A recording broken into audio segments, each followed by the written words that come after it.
Welcome to another deep dive. Today we're going way back to the Stone Age. Okay, sounds interesting. Yeah, we're going to be looking at a specific location, drawing on a book called Skara Brae by Dawn Finch. Ah, a real place. So we're not talking about, just general Stone Age stuff, but an actual settlement. Exactly, Uh, not myths or legends. This book, it's part of a series, Finch's Prehistoric Britain series, but this one hones in on a village in Scotland that's incredibly well preserved. And when you say well preserved, you mean like actual structures are still standing. Yeah, I mean, obviously not like perfectly intact houses, but the remains are incredibly detailed. You can really get a sense of the layout, how people lived. Wow, that's amazing. Makes it so much more tangible than just, reading about the Stone Age in general. I mean, photos always help, but to have a place you can actually visit. And that's the thing. It's not just some obscure site. People actually travel to Skara Brae today to see it. But getting back to the book, Finch seems to have a real knack for explaining things clearly. Our research suggests it's written in a very straightforward style, and it even includes photographs to help you really visualize this ancient village. I know you mentioned it's part of a series, but is there much else out there specifically about Skara Brae, especially stuff for younger readers? That's what's interesting. It seems like there isn't a ton of material specifically about Skara Brae aimed at a younger audience. So this book could be pretty unique in that sense. It could be a great way for people to learn about this site for the first time. That makes it even more interesting. Okay, so Scotland. Orkney Islands, if I remember correctly, that's pretty far north. You got it. Way up there. So paint me a picture. What's Skara Brae itself like? It's really something. Imagine a village made entirely of stone. Not just a few scattered stones, but the most complete Neolithic settlement found in all of Europe. Wow. The fact that it's so well preserved and that it's survived for so long, I mean, it's incredible. It makes you think about all the history that happened there and the stories those stones could tell. It's pretty mind-blowing. And the way it was discovered adds a whole other layer of intrigue. It's a pretty dramatic story, actually. Oh, how so? So picture this. It's 1850, and a massive storm hits the Orkneys. We're talking ferocious winds, huge waves crashing on the shore. And during this storm, layers of sand get stripped away, revealing this entire village that had been buried for centuries. Just imagine, no one even knew it was there. Wow. That's like something out of an adventure novel. A hidden village revealed by a storm. Incredible. So Finch's book probably covers that discovery in detail. Yeah, the book likely goes into the excitement of that discovery, how people reacted when they realized what they had found. And then, of course, the archaeologists came in to start investigating. And that's where it gets really fascinating, right? We move beyond just a cool story about a lost village and start actually piecing together how these people live. Right. The book likely details the kinds of things archaeologists look for, how they excavate a site, and what they can learn from the things they find. It really shows how archaeology is like this giant puzzle, right? And every artifact, every stone, every piece of pottery is a clue. It helps us understand the daily lives of people who lived thousands of years ago. Okay, so let's get into the nitty-gritty. What kind of insights can we glean from Finch's book about life in Skara Brae? Okay, so first off, try to picture this. Homes built entirely from stone. The book likely details the construction techniques, the layout of these structures. I'm trying to wrap my head around that. I mean, building an entire house out of stone, it must have been backbreaking work. And how did they shape the stones without metal tools? That's what I find amazing about these ancient civilizations, their ingenuity. Totally. It's a testament to their resourcefulness. Yeah. And here's a detail that's really intriguing. They didn't just build individual houses, they connected them with tunnels. Tunnels? What, like underground passages between the houses? Why do you think they did that? It probably served multiple purposes. One theory is that it provided shelter from the harsh Orkney weather. But it also strongly suggests a very close-knit community. Imagine you could literally walk from one house to the next without ever going outside. It's so different from how we think about, individual family units living in separate houses. It makes you wonder if their social structure was completely different from ours. Maybe they were much more communal. It's definitely a point to ponder. Now, the book likely covers how they sustain themselves.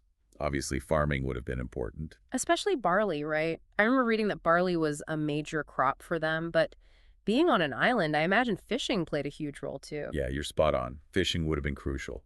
And hunting as well, of course. They would have used all the resources available to them. And because they had so few trees in the Orkneys, they would have had to make almost everything out of stone. Tools, weapons, even everyday objects. Right. The book likely describes how they crafted these things, the techniques they used, and the types of tools they created. It's fascinating to think about how they adapted to their environment with what they had.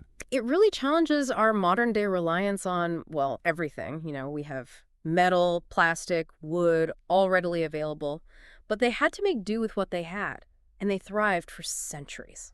Okay, let's get back to that discovery. That storm in 1850. Just imagine, a village that had been buried for centuries, suddenly exposed to the world again. It must have been a sight to behold. Like a time capsule unearthed. And you mentioned archaeologists came in to investigate. What exactly did they find? Well, first of all, they were able to date the site back roughly 5,000 years. That's mind-blowing when you think about it. Older than the pyramids, older than Stonehenge. It puts things into perspective, doesn't it? Definitely. And beyond the structures themselves, they found a ton of artifacts. Tools, pottery shards, even fragments of jewelry. These things tell us so much about how these people lived. It's like holding a piece of their lives in your hands. That's what makes archaeology so powerful, right? It's not just about dates and facts. It's about connecting with the past on a human level. Totally. So let's try to picture a day in the life of someone living in Skara Brae. What might their daily routine have looked like? Okay, so basic necessities. Eating, sleeping, taking care of their families, working. And what about those unique stone furnishings? I'm thinking about those beds, dressers, seats, all carved out of stone. Imagine sleeping on a stone bed. It makes you wonder about the level of comfort they were accustomed to, or if that was just their normal. And their food, what would they have eaten? We already talked about barley, right? So probably some form of bread or porridge made from that, and then meat from their livestock, maybe some wild game. And plenty of fish, given their location. And the book likely delves into their farming practices too, how they cultivated the land, how they cared for their animals. Right. And those interconnected homes, what does that tell us about their social structures? It suggests a tight-knit community, probably with shared responsibilities and a strong sense of interdependence. It makes you wonder how they made decisions, how they dealt with conflicts. Really interesting to think about. And their skills, they must have been incredibly skilled craftspeople. Oh, absolutely. Fashioning tools and weapons from stone and bone, creating pottery, even making jewelry. Which suggests that their lives weren't just about survival, right? They had the time and skill to create things for decoration and personal expression. Exactly. And that speaks to a level of cultural sophistication that we might not always associate with the Stone Age. It's a reminder that they weren't just primitive people struggling to survive. They had art, they had craftsmanship, they had a sense of community. Right. And like with any archaeological site, there are still mysteries surrounding Skara Brae. Definitely. One of the big questions is why the village was abandoned. The book probably explores different theories about that. Yeah, maybe environmental changes, resource depletion, conflict with other groups. It's something archaeologists are still trying to figure out. And that's the beauty of archaeology, right? It's an ongoing process of discovery. There's always more to learn. Absolutely.